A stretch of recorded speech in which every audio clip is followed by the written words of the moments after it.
यहाँ पर देखिए हक दिया इस तरह से टाइटल तो राजन सिंह मुकुट ने बना दिया है अपने A1 बिहार में। लेकिन दोस्तों आपको बता दें कि खेसारी लाल यादव का जो ये गाना आया था जिसका नाम हो जाता है हसीना, यहाँ पर ध्यान से देखिएगा हसीना ये जो गाना आया था, लेकिन वो गाना अभी तक ट्रेंडिंग में नहीं गया। दोस्तों खेसारी लाल यादव के फैंस क्या कर रहे हैं उतना तेज़ी से नहीं देख रहे हैं। यहाँ पर देख सकते हैं इतना बड़े लेवल का गाना हो गया, 34 लाख की व्यूज़ है 15 घंटे में। दोस्तों क्या कमाल का है बात। लेकिन दोस्तों आप लोगों को क्या करना है कि जाइए इनके गाने को सुनिए और भोजपुरी के गाने को ट्रेंडिंग में लाने का कोशिश कीजिए, क्योंकि दोस्तों खेसारी लाल यादव का ज़्यादातर हर गाना ट्रेंडिंग में। देखिए तबला गाना उतने दिन से है लेकिन अभी तक नहीं हटा है, 3 हफ्ता हो गया।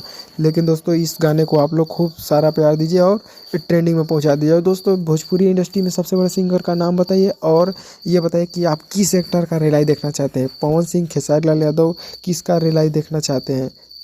मिलते हैं दोस्तों नेक्स्ट वीडियो में। और दोस्तों भोजपुरी से ऐसे रिलेटेड न्यूज़ के लिए चैनल को सब्सक्राइब कर लीजिएगा। दोस्तों एक खेसारी लाल यादव से जुड़ा एक बहुत ही तगड़ा न्यूज़ आपको नेक्स्ट वीडियो में बताएंगे, इसलिए चैनल को सब्सक्राइब कीजिए और अपने दोस्तों को इस वीडियो को शेयर कीजिए।